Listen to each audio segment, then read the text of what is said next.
Vale. Nos deberíamos situar en los artículos 259 y siguientes. Como ven, empieza el libro segundo. Hemos dejado atrás la parte general con algunas consideraciones que hicimos el otro día. Nos situamos en ese libro segundo que ya nos empieza a hablar del principal procedimiento sumario, del principal procedimiento penal, que es el sumario, también llamado o principalmente llamado ordinario.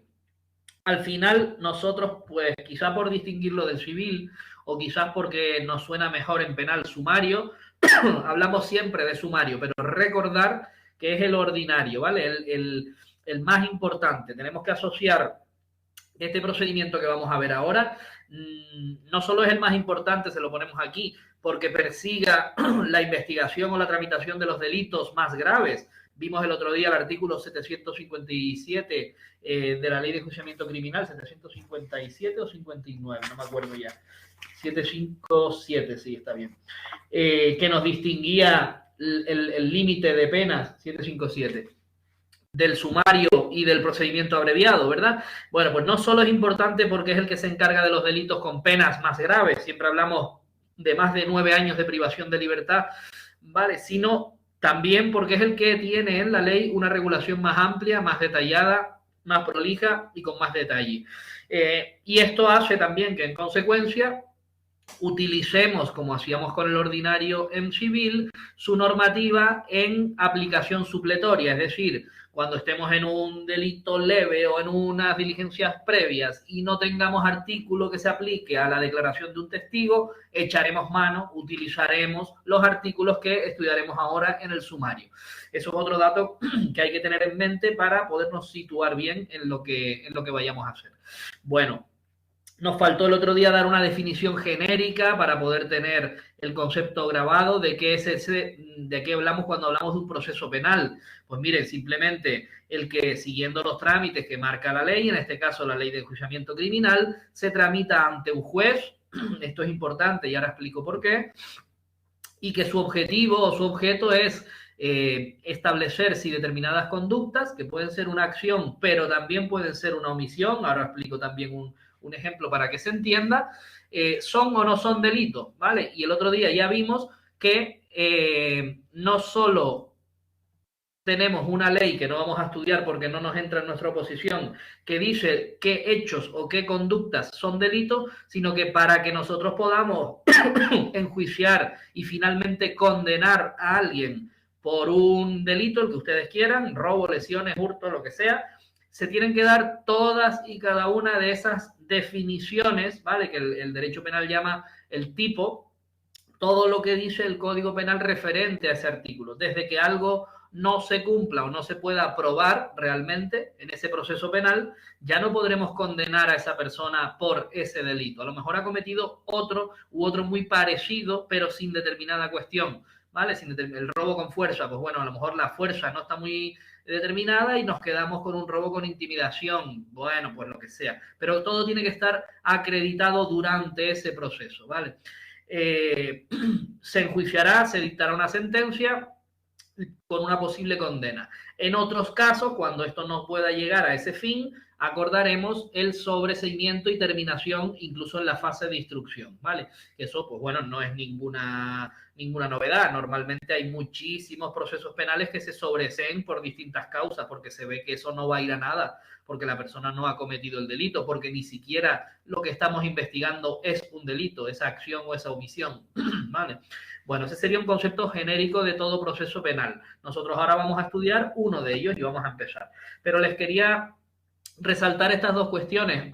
Una, ¿por qué hablamos de acciones y omisiones que puedan constituir delito? Pues por eso, porque no solo conductas activas, lo que hace el sujeto, ¿verdad? Yo rompo algo, causo un delito de daños, cometo un delito de daños si le rompo el coche a mi vecino con una piedra, ¿vale? Pero a que también cometo un delito si yo no intervengo cuando está una persona ahogándose en una playa y deliberadamente lo dejo que se muera o que se ahogue. Pues ni siquiera aviso a alguien cuando he tenido un accidente, sino que me doy a la fuga y no le ayudo haciéndole las maniobras de reanimación a la persona que se está muriendo.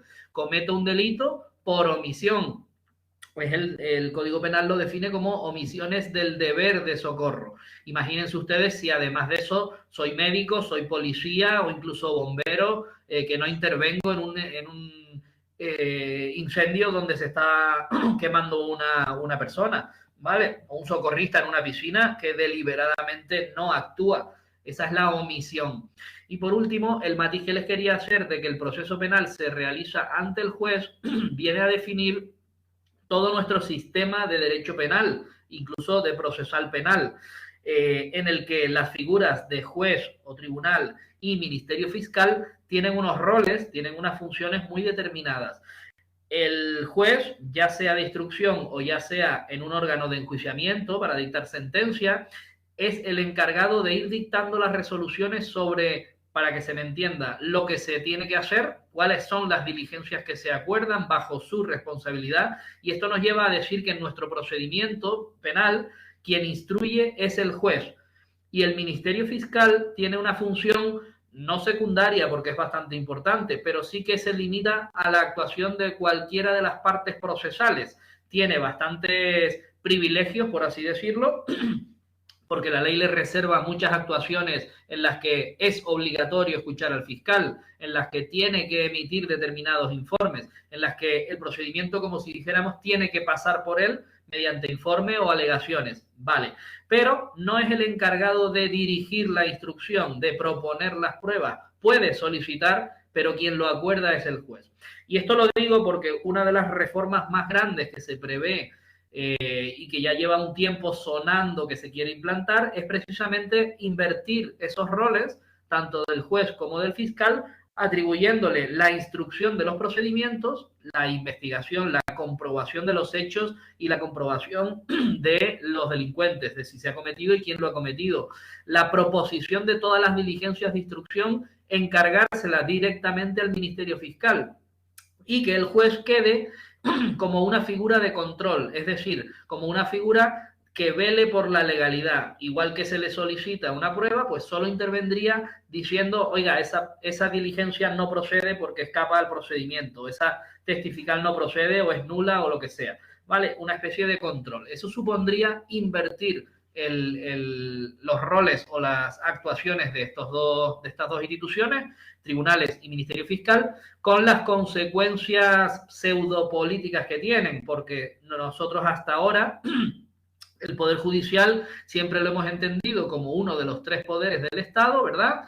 Y con una condición que lo hace independiente. Esa independencia otorga cierta estabilidad en los procesos penales. Sin embargo, el Ministerio Fiscal, en su cúspide, el fiscal general del Estado, lo hemos oído incluso estas últimas fechas bastante en prensa, pues sí que depende de un nombramiento político del Poder Ejecutivo, un nombramiento del gobierno. Bueno, y tiene una estructura jerarquizada en el sentido de que el fiscal general del Estado emite circulares que vinculan a los fiscales en escalas inferiores. Esa jerarquía pues puede influir, ¿vale? Vamos a dejarlo ahí. No quiero decir que altere la independencia de los jueces, no, ni del procedimiento, pero es claro que esa inversión de roles sí que tendría consecuencias, para un lado, para otro, o de alguna manera. Quizá por eso no haya salido adelante. En derecho comparado en otros países sí ocurre, el Ministerio Fiscal instruye y no existe ningún problema, pero bueno, habría que probarlo aquí y ver qué consecuencias tiene. Dicho eso, que era la última parte que me quedaba de teoría, entramos en el proceso ordinario. El libro segundo, artículo 259 y siguientes, lo primero que hace es decirnos, como no podía ser de otra manera, cómo se inicia cualquier proceso penal y cómo se inicia el ordinario, cómo se inicia el sumario. Tenemos que aprendernos tres formas simples y llanas que seguramente ya conozcamos: la denuncia, la querella y el atestado. Muy fácil de recordar, pero que tienen mucho articulito de esos pequeños, muchas frases largas con detalles, ¿vale? Que son preguntitas muy golosas, por así decirlo, para el tribunal que nos va a preguntar. Entonces, no pensar, como hemos hecho en otras ocasiones, o como cuando estudiamos el monitorio, y ya me lo sé, perfecto, 20 días, paga o no paga, y decreto, y fuera, y se archiva.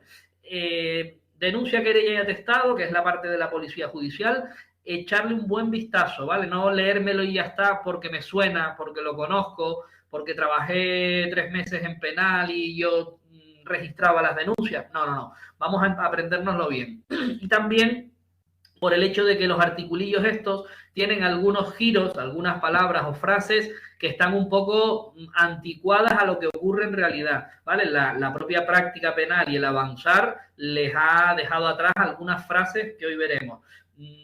Yo no creo que pregunten literalmente estos articulitos, pero por si acaso, pues tenerlo en mente. Me refiero a algunas frases del tipo sellar o foliar, o las hojas de la denuncia, o por ejemplo las multas que se prevén cuando alguien, ahora veremos, que están obligados a denunciar, no lo haga. Nos encontramos que está vigente esta ley con multas en pesetas. Yo lo digo ahora y SEO lo dirá alguna vez también con los casos prácticos. Nosotros entendemos que si no, el tribunal nos va a preguntar algo de una multa a un testigo, de una multa a un obligado a denunciar que incumple, cualquier tipo de multa que en la ley esté todavía en pesetas, la respuesta del examen debería estar en el cambio en euros, porque la peseta es una moneda que no existe, aunque en la ley esté puesto así. Ningún juez se le va a ocurrir ponerle una multa a alguien en pesetas, porque es que me río. ¿Vale? No es una moneda de curso legal, es como si me ponen, yo qué sé, los sestercios romanos, pues nunca jamás voy a pagar eso. ¿Vale? Entonces, la ley tiene esos fallos, ya lo hemos comentado, esas desactualizaciones que nunca se han corregido, pues porque la modificación de estas leyes exige análisis en profundidad, mayorías necesarias, consenso, etcétera, etcétera. Pero, vérselo en las dos, verse pesetas era esto, bueno, en euros era tanto. ¿Vale? Ya van un par de convocatorias, yo creo que no se pregunta, porque no tiene mucho sentido tampoco, ¿vale? Bueno, con esas advertencias, 3 formas de iniciarse el proceso penal y siempre vamos a vernos que un proceso empieza por una de ellas.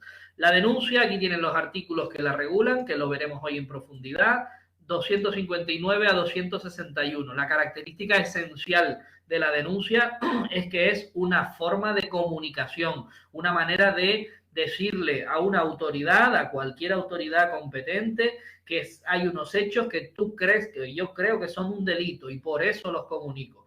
Junto a esta característica esencial, ahora veremos otras que completan esa denuncia, ¿vale? Es la forma más común que tenemos para iniciar un proceso penal. Cualquier persona puede denunciar, ¿vale? Luego entraremos en los matices de que hay personas que están obligadas por algún motivo a presentar la denuncia o que todos en alguna situación estamos obligados a denunciar. Bien, diferente a la denuncia es la querella. No asustarse con la querella, sobre todo cuando aprobemos nuestra plaza, nos toquen un penal, nos toquen una instrucción y nos presenten un tocho de folios, querella, presento querella contra el concejal de urbanismo, ¿verdad? Que eso, no se asusten. Formalmente no quiere decir nada distinto. Una manera de comunicar unos hechos que yo creo que son delitos. Perfecto. Suelen ser delitos pues más importantes, de mayor enjundia, de mayor investigación, pero sobre todo lo que la querella viene a significar es que utilizando una forma y cumpliendo unos requisitos que me marca la ley, no solo comunico al juzgado la comisión de determinados hechos que yo creo que son determinados delitos, sino que también le pido que los investigue. ¿Vale? Doy un pasito más que la denuncia, que se limita a la simple comunicación del hecho. Cumplo los requisitos, que luego veremos, cumplo el formalismo que me pide la ley, lo presento en el juzgado y le digo cuál es el delito que yo creo, le pido que lo investigue y que le lleve hasta juicio, ¿vale? Del mismo modo, ya veremos que al hacer esto, al presentar formalmente y bien, por así decirlo, una querella, me constituyo en parte procesal, ¿vale? El requisito del proceso penal, tarde o temprano, tiene que haber una acusación. Veíamos el otro día el principio acusatorio. Vamos a investigar y cuando encontremos que alguien es el responsable, vamos a dirigir el proceso frente a esa persona. Ya estudiaremos más adelante que esa persona presuntamente causante de los hechos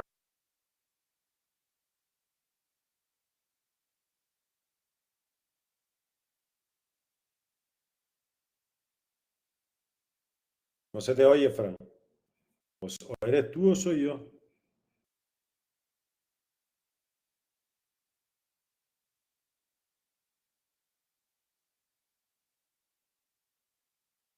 ¿Quién, yo o Fran? Vale, vale. Dale un toque.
Que vamos a darle un margen a Fran que tiene ahí problemas de conexión.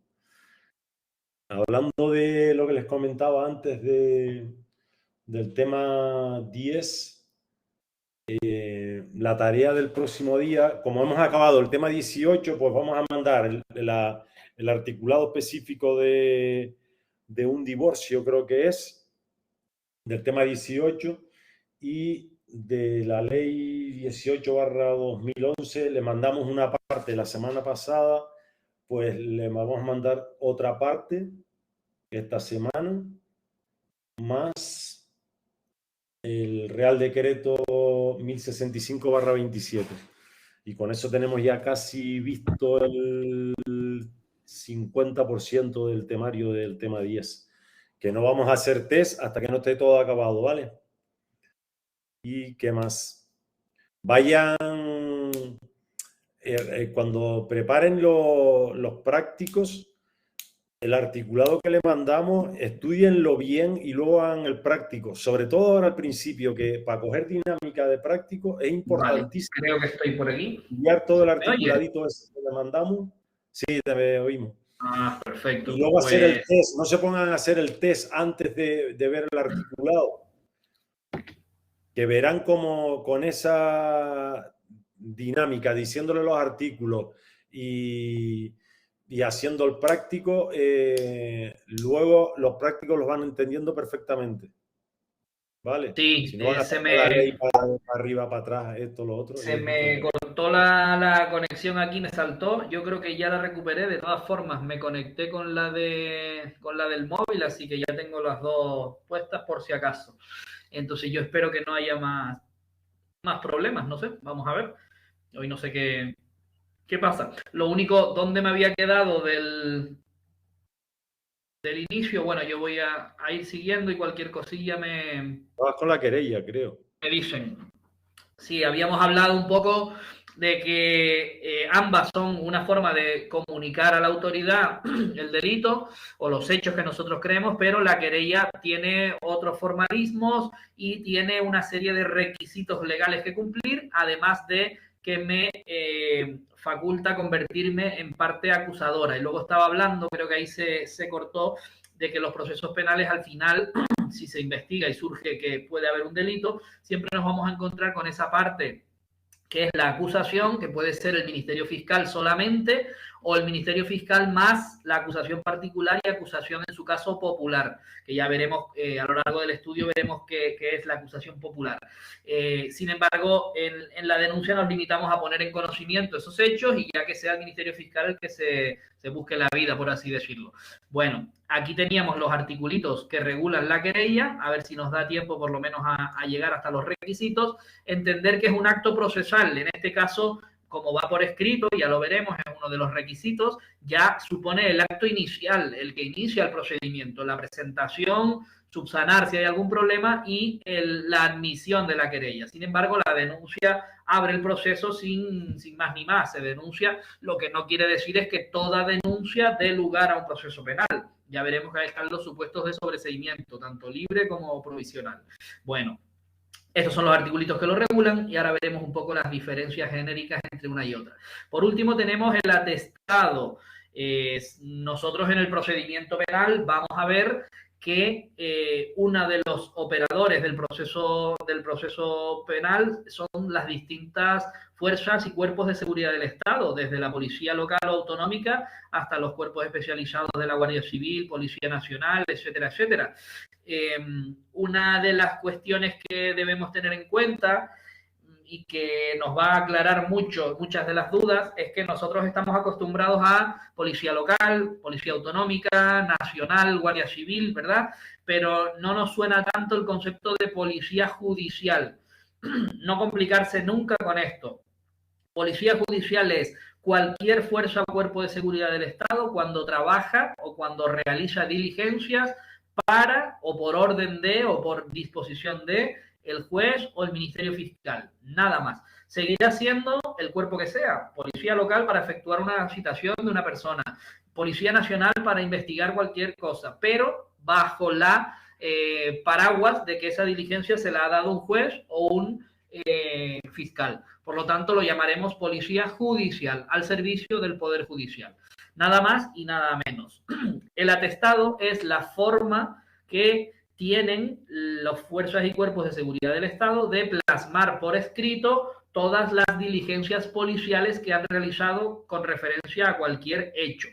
La policía está trabajando en labores de patrulla y de repente ve una pelea en la calle. Todas y cada una de las diligencias que vayan haciendo, desde dónde estamos, a qué horas vemos los incidentes, llamamos o no a la central, nos avisa un vecino, intervenimos, separamos a las personas, todo lo van a luego, a posteriori de su actuación, dejar por escrito mediante un conjunto de diligencias policiales que conforman el llamado atestado policial. A ese atestado pues se le da un número, se ponen las personas que han intervenido, los agentes, pues normalmente hay un instructor y varios agentes intervinientes con sus indicaciones o su tarjeta de profesional o su número de placa, por así decirlo, y las distintas actuaciones van conformando ese atestado global, que es lo que luego se presenta en forma, por escrito o por remisión telemática, al juzgado de guardia, al juzgado competente. Existen también, además de los atestados, las llamadas ampliatorias.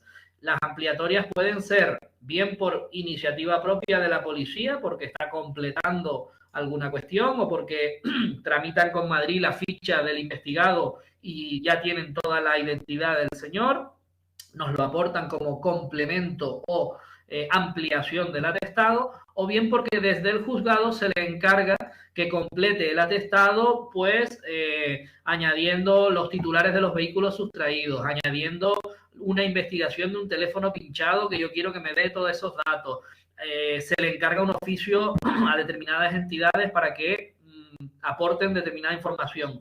Esos complementos se llaman ampliatorias, ¿vale? Bien por un lado o bien por otro. Pueden llevar el mismo número, pueden llevar un número distinto, pero al final, en el proceso penal del juzgado, se unen todas en una misma causa, ¿vale? También ocurre que en ocasiones el atestado tiene pues un inicio y un fin por cuestiones de competencia, bien del cuerpo policial que actúe o bien del territorio. Ejemplo, si la Policía Nacional de Puerto de la Cruz tiene que realizar una actuación en Santa Cruz, no puede hacerla con sus agentes, entonces realiza un traspaso de actuaciones para que otra Policía Nacional realice eso en otro territorio. Y lo mismo ocurre si hay un límite de actuación de la Policía Municipal o por materia la Policía Municipal no puede actuar, por ejemplo, realizar unas pruebas de alcoholemia en una carretera que no sea municipal, que sea insular o que sea nacional. Tienen que avisar a los correspondientes de tráfico, Guardia Civil o el cuerpo que sea, para que practiquen eso. Entonces tendremos dos atestados que realmente se refieren a la misma cuestión. De todas esas maneras que yo les digo y algunas más que pueden existir, nos va a llegar las diligencias por escrito con un número y un registro con varios números, y eso va a ser el atestado que dé inicio al procedimiento.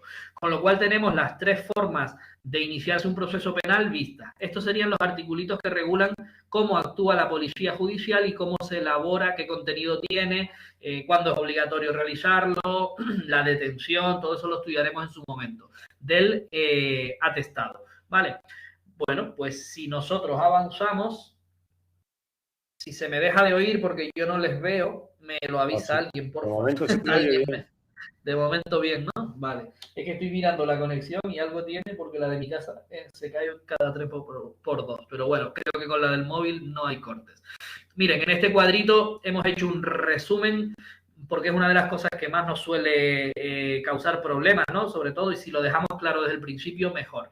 Principales diferencias entre la denuncia y la querella, ¿vale? Para, no es que sean todas, pero sí, porque no nos hemos metido en que mayoritariamente algunos delitos van por denuncia o van por querella. Ahora veremos un poquito que nos marca la ley, pero muy poco. Miren, la denuncia ya hemos dicho que se configura como un acto de mera comunicación de hechos. Simplemente le comunico al tribunal, a la policía. Yo puedo realizar una denuncia en la policía municipal, en la sede del cuartelillo de la Guardia Civil, lo puedo hacer en el juzgado de guardia, ¿vale? No hay ningún problema. En el juzgado de violencia de género, no hay ningún problema.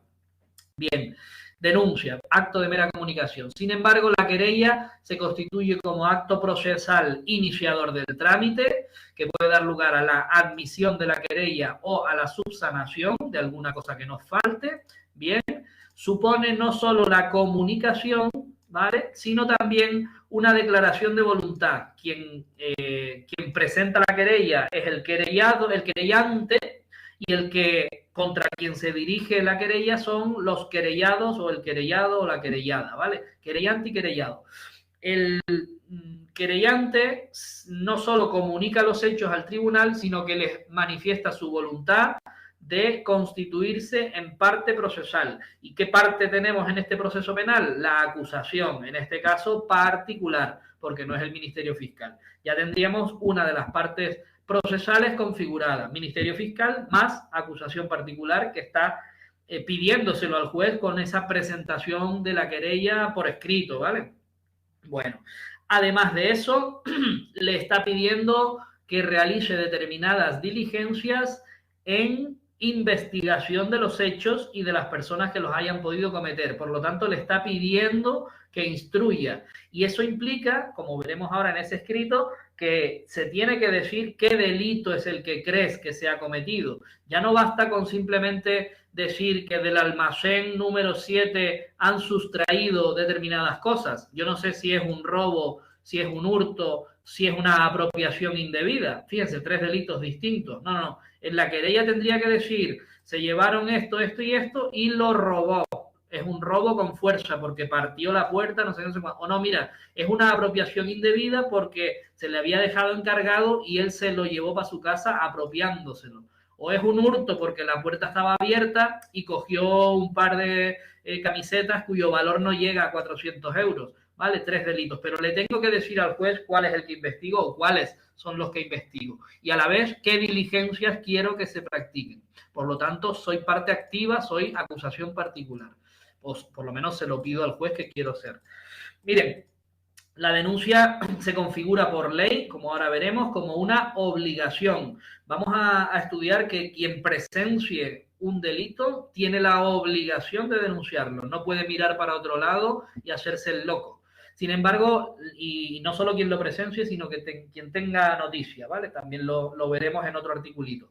Sin embargo, la querella es un derecho que asiste al perjudicado, al ofendido o a alguien que actúe en su nombre. Es un derecho, porque yo podría en su lugar presentar una simple denuncia, decir, oye, estos son los hechos que han ocurrido, investiguenlos si quieren, que el Ministerio Fiscal intervenga, pero yo no me meto. No, aquí existe algún interés, normalmente porque somos los perjudicados directos, en que ese derecho a querellarme se plantee en un juzgado, ¿vale? Una diferencia importante. En cuanto a la forma, ya lo hemos dicho alguna que otra vez, la denuncia no exige ningún formalismo. Eso no quiere decir que no se plasme de alguna manera. Los que estamos o las que estamos en los juzgados estamos hartos, y si han trabajado en penal lo saben, de ver denuncias, de recoger denuncias, de admitir escritos con forma de denuncia. De alguna manera tiene que llegar al juzgado y, bien de manera telemática o en soporte papel, escribirse y leerse y tenerlo, ¿vale? Lo que no exige la ley es una forma determinada, no tiene formalismos. Sin embargo, la querella sí, no solo tiene el formalismo de necesidad de escrito, de que se presente. Hoy ya hablaríamos de presentación telemática, que también cabe. Al ser un escrito iniciador del trámite, por lo menos algunas copias vas a tener que aportar, igual que veíamos en civil. Lo normal es que nos llegue todavía pues, a través del Exnet o presentado a través de los juzgados de guardia o los decanatos. Por escrito, exige una legitimación. No todo el que quiera se va a poder querellar, y con los matices de la acusación particular que en algún momento estudiaremos, sino que tiene que haber cierta legitimación. La persona tiene que ser agraviada, perjudicada o por lo menos el ofendido por el delito, con todos los derechos amplios que da la acción popular. Pero quien presente la querella tiene que estar legitimado para hacerlo. Del mismo modo, contra quien se presenta tiene que ser el presunto autor de los hechos, y tenemos que tener un relato y unas diligencias de prueba que sean coherentes con esa finalidad, que es atribuirle un delito a una persona.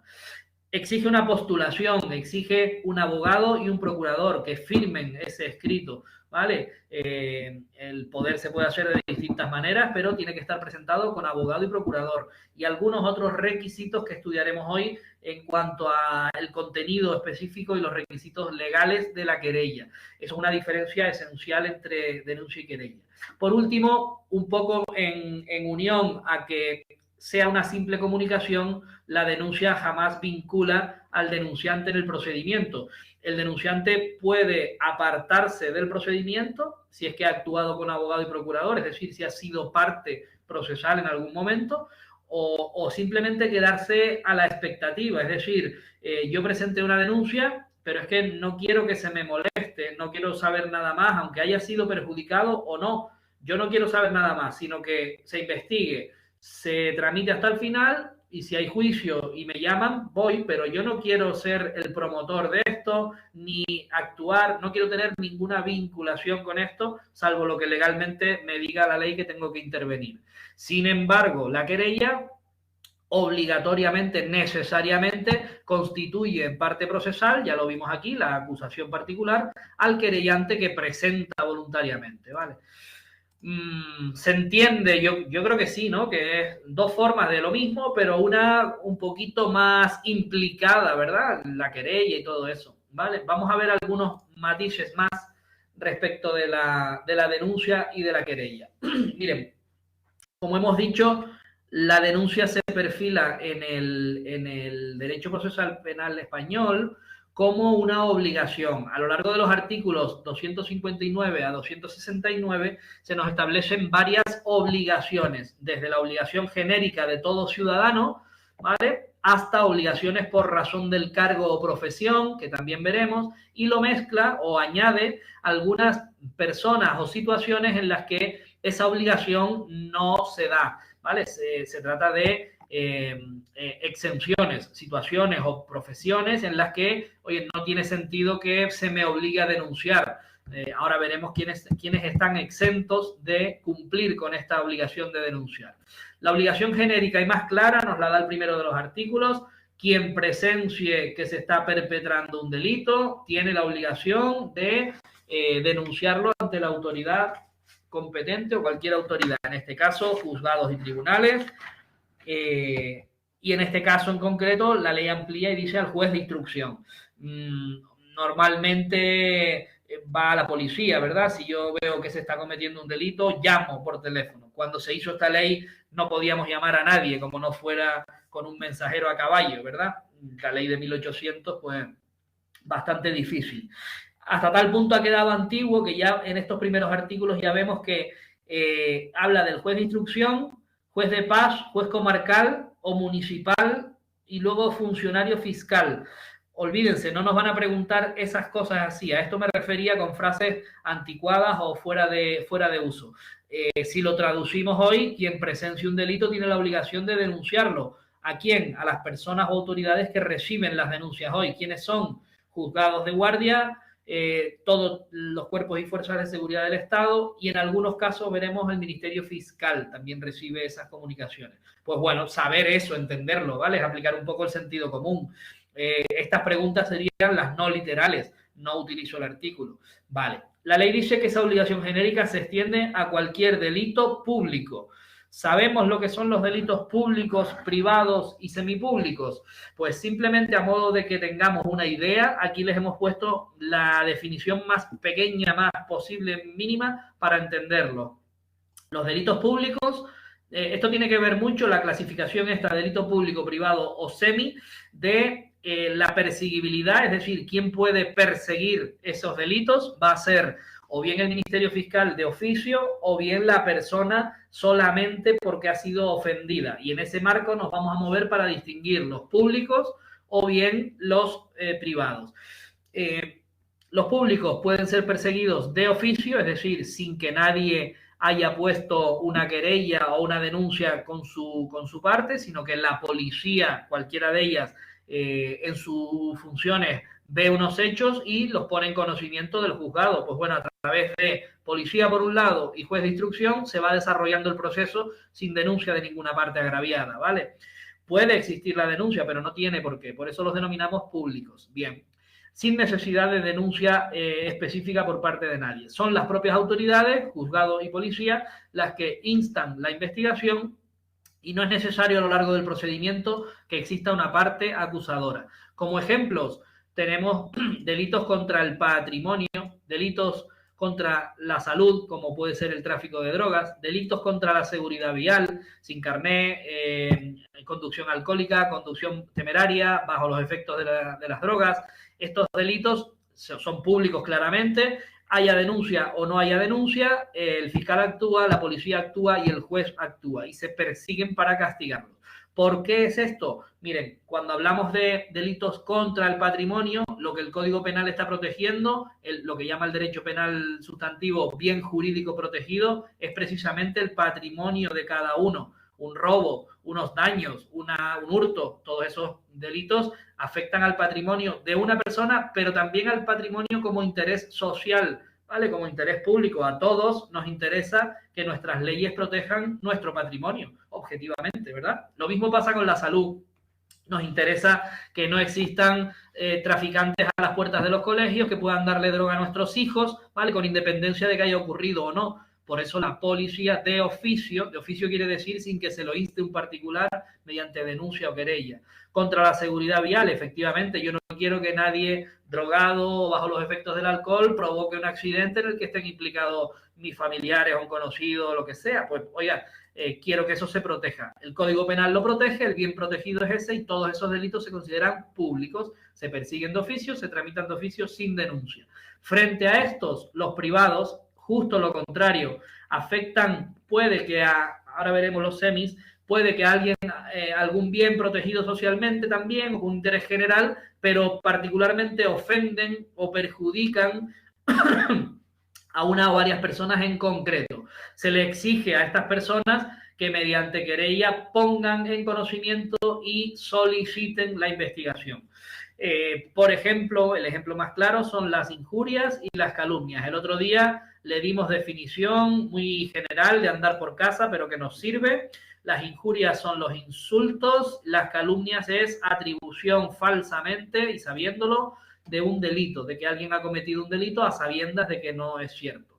Estos dos delitos tienen una salvedad que no exige querella, que es cuando insultas o calumnias a funcionarios públicos. Esto se investiga de oficio. La razón es que antes y ahora, creo yo, los funcionarios no solo merecen un respeto, sino que tienen que tener una defensa de honorabilidad. Es decir, debemos presuponer, ya que la mayoría de la mayoría, el 99,9%, somos funcionarios públicos de los buenos, de los profesionales y de los honrados, nadie tiene que venir a calumniarme y decir que yo he utilizado cuentas de un ayuntamiento, he cometido cohecho o alguna historia de esas, ¿vale? Falsamente. Esa la investiga el fiscal de oficio sin denuncia del agraviado, ¿ok? Bueno, el resto pues son ejemplos de delitos privados. Existe, porque lo han dicho así y está en el Código Penal así, delitos semipúblicos. Son un poquito una mezcla de los dos y lo que se permite es que puedan ser perseguidos tanto de oficio, sin que exista denuncia o querella particular, como por los particulares afectados si así lo consideran oportuno, es un derecho, ¿vale? En estos casos se requiere al menos la denuncia de la víctima. Ojo que esto también ha podido ir cambiando en los juzgados y con el tiempo, porque ya veremos que no es lo mismo la denuncia que la declaración en sede judicial. Declarar como víctima o como perjudicado no implica pedir, reclamar contra la persona. De hecho, son dos cosas totalmente distintas. Y bueno, realmente con la denuncia o con la declaración de la víctima, en estos delitos el fiscal ya tiene para poder seguir adelante, ¿vale? Muchas veces nos ocurre en violencia de género, la señora no quiere reclamar contra él, pero sí que ha realizado una declaración judicial diciendo los hechos, realmente actúa más como testigo que como perjudicada y víctima, porque está renunciando a ser parte procesal. No sé si me explico con esto. Ella no quiere ser parte activa porque no quiere perjudicar a su ex marido, porque incluso tiene un miedo que no lo ha confesado a que luego vaya a peor, ¿vale? Y por alguna cuestión cuenta lo que pasó, pero no quiere que le pase nada a su marido, porque todavía lo quiere por 20.000 causas. En esos casos semipúblicos, públicos, el fiscal actúa, ¿vale? Lo que ocurre que en la mayoría de delitos de violencia de género el fiscal son públicos totalmente, el fiscal puede actuar con independencia, incluso que, aunque la señora no haya querido presentar denuncia. Bueno, en estos delitos el bien jurídico, igual que antes veíamos el patrimonio, o aquí vemos la honorabilidad o la inocencia de la persona, ¿no? El bien jurídico tiene cierta repercusión social, pero sí es verdad que afecta a la intimidad de una persona, de la víctima. Aquí hablamos de coacciones, hablamos de amenazas, de los distintos tipos de acoso, todos los delitos contra la libertad sexual, por ejemplo. Lo normal es que se denuncien, pero hay motivos para los que no, ¿vale? Sabemos lo que son las coacciones. Las coacciones es un delito que se configura por impedir a la persona realizar aquello que quiere o obligarle a realizar aquello que no quiere, ¿vale? La amenaza, aunque todos sabemos lo que es, implica un cierto grado de coacción, pero bueno, comunicar o manifestar la realización de un mal a condición de que se realice o no se realice determinada conducta. Si no haces tal cosa, si no me das determinado dinero, te mataré, te secuestraré, te causaré lesiones, ¿vale? Siempre una amenaza, y esa amenaza tiene que ser creíble, real, posible, que cause en la otra persona no solo miedo o intimidación, sino que le obligue a realizar la conducta que se le ha requerido. Eso sería el delito de amenazas, que tiene distintos tipos también. Y el acoso engloba pues distintas conductas o actuaciones, desde el acoso telefónico en los supuestos de violencia, hasta el acoso en el trabajo, acoso sexual, ¿vale? Distintos tipos de acoso que van contra la intimidad de la persona o sus libertades, de todo tipo, ¿vale? Bueno, yo no me voy a meter en los delitos a definirlos con sus tipos y sus cosas, eso olvídense porque eso no nos entra y nos haría perder el tiempo. Cuando nos venga alguno muy relevante lo defino así. Si alguien tiene alguna dudilla más me la pregunta y la miramos, pero en principio eso no son cuestiones que nos entren, ¿vale? Dicho eso, conocido ya para siempre, públicos, privados y semipúblicos, obligación genérica de todos, si vemos que se está perpetrando un delito, de denunciarlo. Fíjense que la ley también distingue, y esto es importante, perpetrar que cometer, ¿vale? Nosotros no estamos viendo el robo, pero estamos viendo la reunión previa de todos los que van a robar, diciendo cómo van a robar. Están perpetrándolo, ¿no? Están casi poniéndolo ya en marcha.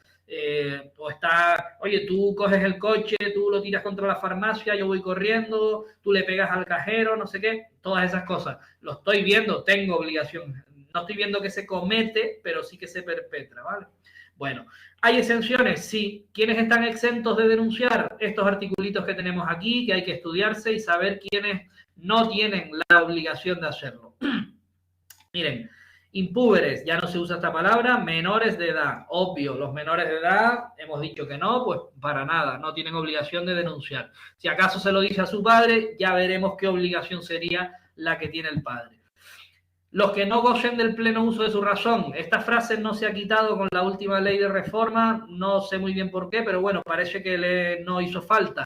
Los que no tienen pleno uso de su razón, les suena a personas con discapacidad, ¿verdad? Que no hubiéramos dicho incapaces, casi se nos escapa, ya no lo podemos usar. Bueno, pues se refiere a eso, a personas con la capacidad modificada, también nos lo cambiaron, ahora sería personas con discapacidad y medidas de apoyo judiciales o no. Bueno, pues esas personas con algún tipo de discapacidad no tienen pleno uso de su razón, pues entonces no estarán obligados en esos supuestos a denunciar.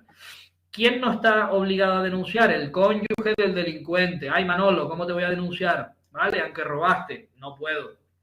Somos personas y se intuye que ese encubrimiento, pues, bueno, pues está ahí, no está obligado a denunciar. El encubrimiento es un delito, ¿vale? Y para cuando se acredita que existe, se procesa también a la persona por encubridora, pero eso no tiene nada que ver con que se le ponga multa, que lo que prevé la ley es una pequeña multa, yo no la dije, pero de 25 a 250 pesetas, que es un 15 céntimos a 1,50. Pues no se le va a multar porque es el cónyuge, es el marido o la mujer. También nos habla de una frase que nos vamos a tener que aprender, análoga relación de afectividad.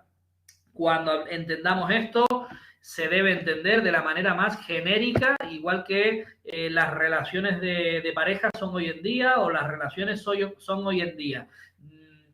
No está definido completamente, aunque sí que tiene muchos caracteres análogos al matrimonio, pero eso cada vez se va ampliando más, con lo cual la relación análoga de afectividad hay que verla en cada caso. Lo digo por todas las sentencias en las que vengan, es mi, ¿cómo se dice ahora? Mi crush, o es mi amante, o es mi no sé qué. Eso es análogo relación de afectividad a la del matrimonio, pues es el juez el que lo va a tener que hacer. Vale, eso, aunque ustedes se crean que no, ha dado lugar a un montón de problemas en instrucción y en cuestiones de competencia. ¿Vale? Y bueno, a veces la sociedad va más rápido que las leyes y caso por caso se tiene que ir determinando todo eso. Están exentos de denunciar los ascendientes y descendientes del delincuente. Aquí la ley, para mi gusto, debería decir presunto, porque estamos en una fase muy inicial, ¿no? Del presunto responsable, pero bueno, del delincuente, da igual. Ascendientes, sabemos lo que son la línea directa y la línea colateral, lo hemos visto en civil, en la testamentaría, en la partición de la herencia, pero lo digo muy rápidamente. Mis hijos, mis nietos, mis bisnietos son mis descendientes en línea directa. Mi padre, mi abuelo, mi tatarabuelo, mi bisabuelo, etcétera, etcétera, para arriba son mis ascendientes en línea directa. Mi tío, mis primos y mis primos segundos, mis tíos segundos son ascendientes o descendientes, pero en colateral, ¿vale? Son parientes, lo que el Código Civil determina parientes. ¿Quiénes no tienen obligación de denunciarme si yo he cometido un delito y ellos lo saben o lo ven? Mi padre, mis hijos, mi abuelo, mi nieto, etcétera, etcétera, todos los de la línea directa sin ningún límite. Y en cuanto a los parientes, es decir, la línea colateral hasta el segundo grado. Y aquí es donde viene ese cálculo. Mi tío, ¿vale? Si me sitúo en que yo he cometido el delito, mi tío, si lo ha visto, está exento, porque es mi tío. La cercanía, el pariente es tan cercano que hemos subido a mi padre, primer grado, y hemos ido hasta mi tío, segundo grado. ¿Vale? 2 personas, 2 grados. Siempre tengo que subir hasta la línea que me equipare en el colateral. Yo soy hijo de mi padre, ¿verdad? Subo hasta mi padre y su hermano es mi tío o su hermana es mi tía. Ella no tiene la obligación de denunciarme, pero si bajamos un grado más hasta mi primo, si me lo vio y se lleva mal conmigo, me va a denunciar, y no solo eso, sino que está obligado. La exención no llega a los primos, ¿vale? Lo mismo que no subiría a los abuelos, perdón, los tíos segundos, ¿vale? No subiría, ¿vale? Eso es un poco la explicación de la línea colateral y la línea directa. Quiénes están exentos y quiénes no. Si no es en un práctico, esto no nos va a caer, ¿vale? Simplemente saber colaterales hasta el segundo grado y punto. Otro tipo de personas exentas, no ya por su condición o relación con el delincuente, sino por su profesión respecto del delincuente.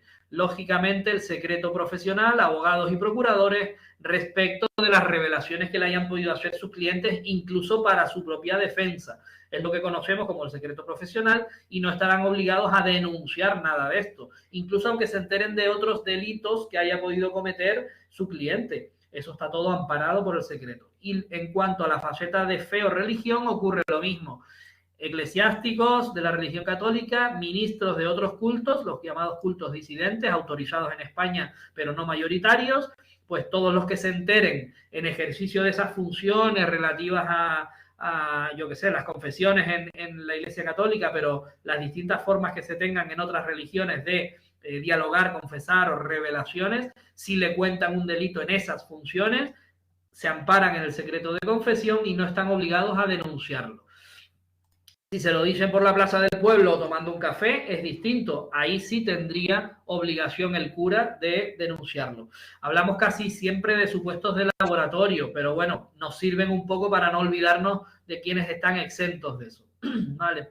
Bueno, hay un par de casos que se quedan súper antiguos y los tienen en el artículo 262 al final, cuando nos habla de las multas que se le imponen a las personas que no formulen la denuncia y tengan determinada profesión o determinado cargo. De ese artículo 262 nos interesa quizá la primera parte, ¿vale? Nada más quienes por razón de sus cargos, profesión u oficio tengan noticia de algún delito. ¿De quién estamos hablando? Estamos hablando pues de casi todos los policías, jueces, funcionarios de justicia, empleados públicos, yo que sé, incluso otras administraciones que puedan actuar. Me refiero a bomberos o algún tipo de guardas forestales, no sé, todo ese conjunto de funcionarios que o vigilantes de seguridad en el ámbito privado, que por su profesión o cargo tengan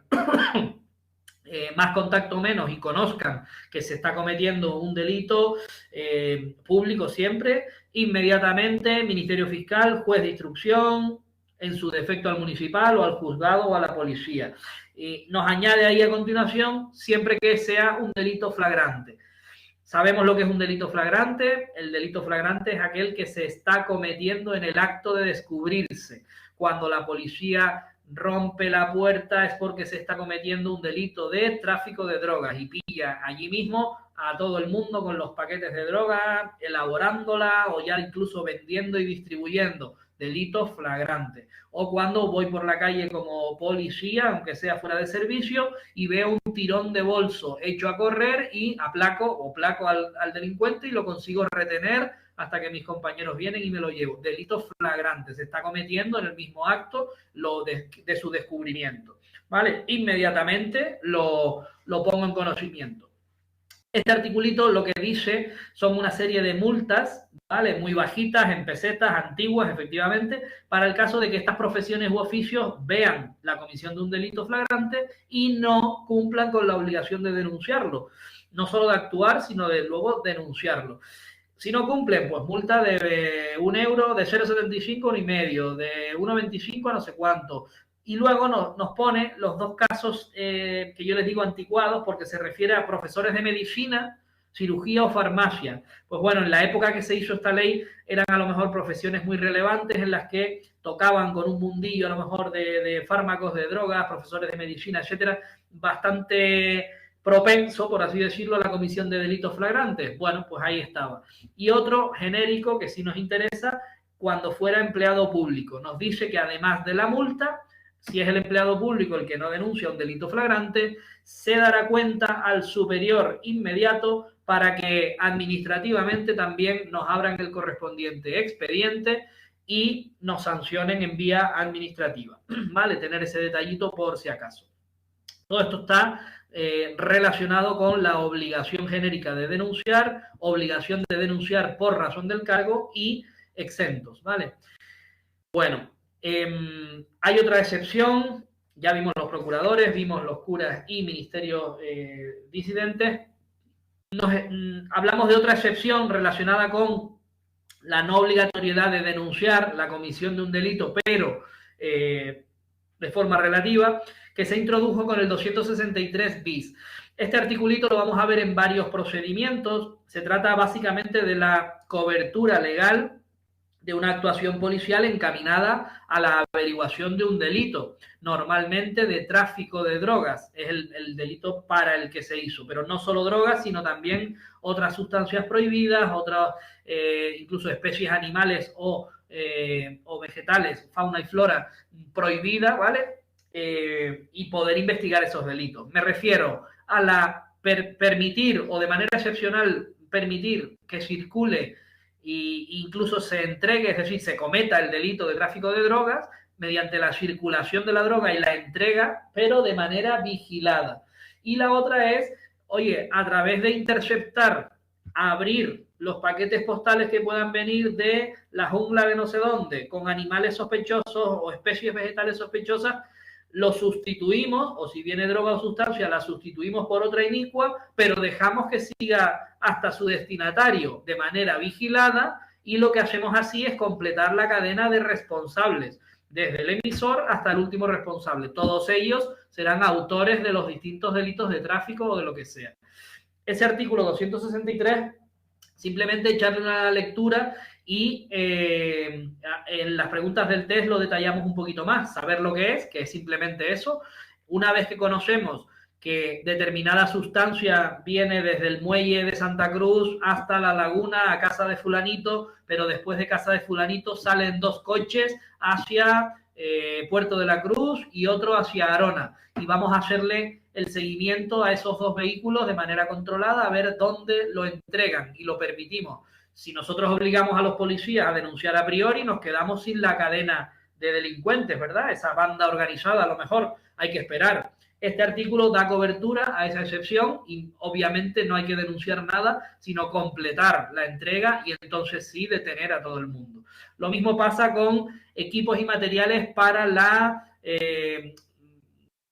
¿cómo se llama? El corte de la droga, mezclar la droga con otra sustancia para aumentar la recaudación económica, aumentar el beneficio ilegal de la venta de estas drogas. Sustancias prohibidas como explosivos o determinadas sustancias.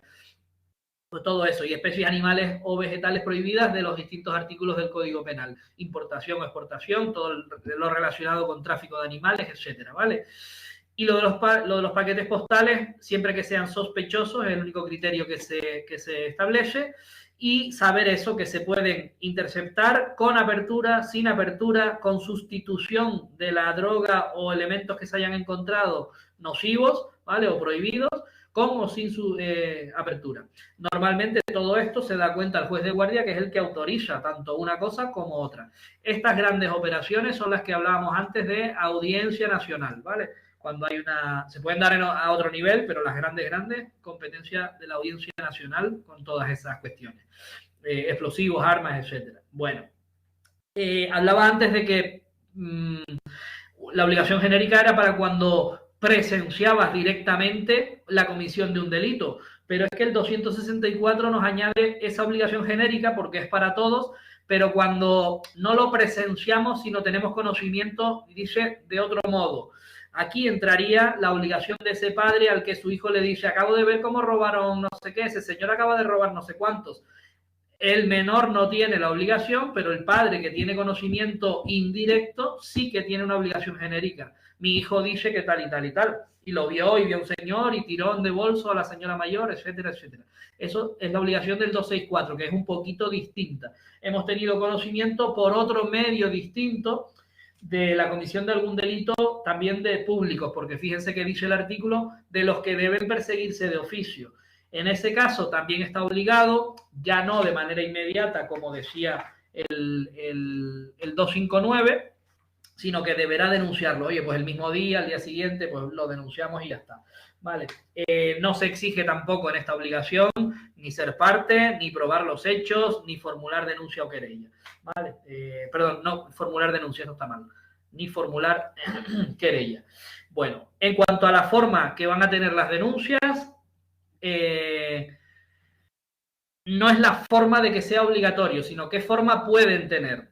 Ya sabemos que no se exige ninguna forma determinada, pero en algún soporte tenemos que trasladarla. Va a poder ser por escrito, perfecto. Va a poder ser de palabra, es decir, de viva voz, de manera presencial, personalmente, o a través de un mandatario con poder especial, normalmente abogado y procurador. También podría darse el caso de que un hijo se presente en nombre de su padre mayor de anciano, impedido, etcétera, con un poder especial para esa denuncia. Bueno, lo normal ahí sería una querella más bien, pero bueno, porque acreditamos mejor las cuestiones, pero se puede dar. Mandatario es la figura genérica de los apoderados, ¿vale? Un mandatario con un poder especial para formular denuncia, muy bien, pues lo tenemos. En cuanto a las denuncias escritas, se refiere esto a que la persona presenta directamente en la policía o en el juzgado o tribunal un escrito firmado por él, ¿vale? O persona a su ruego, dice la ley, me dice fulanito que escriba todo esto y mira, yo se lo escribí y él me lo firmó. Hoy en día no se da esto casi nunca. Lo que sí se da es que la persona viene con la denuncia hecha por un amiguete abogado, yo te la hago pero no te cobro, entonces le hace la denuncia y el otro la firma. Eso es una denuncia por escrito.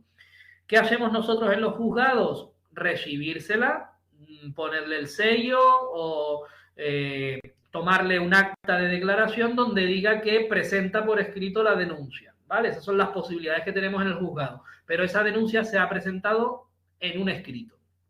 Dice la ley que se rubricará y sellará todas las hojas. Eso es una frasecita que ha quedado anticuada. Señor, ¿usted trae una copia? Bien, ¿no la trae? Bueno, pues o le hacemos una copia o vaya usted y tráigame una copia para yo sellarle con la fecha y hora de que hoy ha presentado usted esta denuncia. O mire, siéntese aquí, déjeme el carnet que le voy a hacer en el ordenador un acta de denuncia con sus datos, los datos del denunciado y ponemos que los hechos y tal lo presenta usted por escrito que se adjunta al acta. Y así ya tenemos incluso número de registro CLIN para nuestro programa y ya podemos tener la denuncia hecha. Sea como sea, esa denuncia se ha presentado por escrito. Tenemos que tener en cuenta que la denuncia como mínimo deberemos hacer lo posible para que esté la identidad de quien denuncia. Oigan, no solo es que rubrique y selle usted las hojas, sino dígame quién es, nombre, apellidos, DNI, dónde le localizo, teléfono, dirección, etcétera. Y se le entregará copia. El artículo en concreto, el 267 y 268, no dicen que se le entregue, sino dice si lo exigiere el denunciante, se le dará un resguardo de haber formalizado la denuncia. Nosotros, quizá por el programa que tenemos, le damos una copia de la denuncia. Las policías también le entregan copia si lo pide, ¿vale? Bueno, quedarse quizás con el detalle de que si lo pide se le da copia. Otra forma de presentar la denuncia es personalmente de palabra. Es el supuesto más claro en los juzgados de guardia. Los que estén en los juzgados de guardia o las que estén, cuando les toca recoger una denuncia, ¿qué hacemos? Acta de denuncia, Atlante, plantilla, creo que es la G 0646 o algo así, no sé cuál es. Acta de declaración de denunciante, que viene ya con los requisitos de la ley. datos del denunciante completos y datos del denunciado completos, ¿vale? Eso ya está muy bien. Incluso nos da la posibilidad de qué delito es, perfilar un poco por los hechos, de qué ves esa denuncia, de qué va, ¿vale? Importante, tiene que firmarse después. La imprimimos, le damos a firmar una y una copia. Recordar que es que sí me la pide, pero vamos, normalmente por deferencia se le da una copia al denunciante. Esa denuncia se registra, se le da un número y ya el juez dirá qué es lo que se hace con ello, ¿vale? Y el último de las posibilidades es a través de un mandatario. Entendemos que el mandatario o bien hace un escrito o bien comparece en el juzgado de guardia y podría utilizar una de las dos maneras, ¿vale? Por escrito o yendo al juzgado y hacerlo. Requisito importante que el poder que nos presenten tenga efectivamente la capacidad de realizar denuncia o formular denuncia en nombre de tal persona. Y ahí no hay ningún problema, ¿vale? Bien. Por último, con la denuncia, una vez presentada, ¿qué vamos a hacer? Pues el juzgado pondrá en marcha en un procedimiento, bien sea sumario, bien sea diligencias previas, una fase de instrucción para comprobar si esos hechos que me han sido comunicados son o no son un delito, revisten o no revisten el carácter de delito. Si no reviste carácter de delito, puede ser por varias causas. Principalmente porque lo que me están denunciando sí es un problema que usted tiene, le han cortado la luz, su inquilino le está diciendo que se vaya insistentemente, le ha mandado 2 cartas, pero eso no es un delito, eso es un problema que usted tiene con el arrendamiento, ¿vale? Uno de los ejemplos, se trata de una cuestión civil. O bien se archiva porque eso que usted me está contando directamente no es ni una cuestión civil ni una cuestión penal. Usted me está denunciando que anoche llovió 10 decilitros por metro cuadrado. Pues oiga, gracias, no le deberían ni haber admitido esto porque no estamos aquí para perder el tiempo, pero eso que usted me dice no es nada, ¿vale? No es nada. Habrán tenido denuncias de estas un montón. Y la otra cuestión es que fuera manifiestamente falsa. Si yo estoy denunciando, pues yo qué sé, que mi padre me pegó o que mi mujer me acaba de robar el dinero de la cuenta y me entregas un certificado de fallecimiento de esa persona de hace 3 años, no es posible que estés cometiendo un delito ahora, es manifiestamente falso. Esa persona o tiene un problema o algo está intentando para otra cuestión. Con lo cual yo archivaré ese procedimiento por ser manifiestamente falso y posiblemente abra algún tipo de procedimiento para investigar la actitud de esta persona que quiere revivir a alguien o que me está intentando aquí engañar de alguna manera. ¿Por qué lo hace? Pues posible responsabilidad del propio denunciante, ¿vale? Bueno, si hemos entendido todo esto, aquí ponemos fin a la denuncia. Nos pasamos a la querella. No sé si estoy en hora o tenemos mucha caña hoy, Seo. Tienen un práctico y 2 test. ¿Vas a tardar mucho? Son 3. Me queda así, por lo menos media horita más me queda. Entonces, sería interesante que hicieran el test, el Vale, práctico. pues vemos el próximo día la querella seguida. Sí, vale. Pues bueno, pues entonces voy a pararme por aquí. Esta la paro.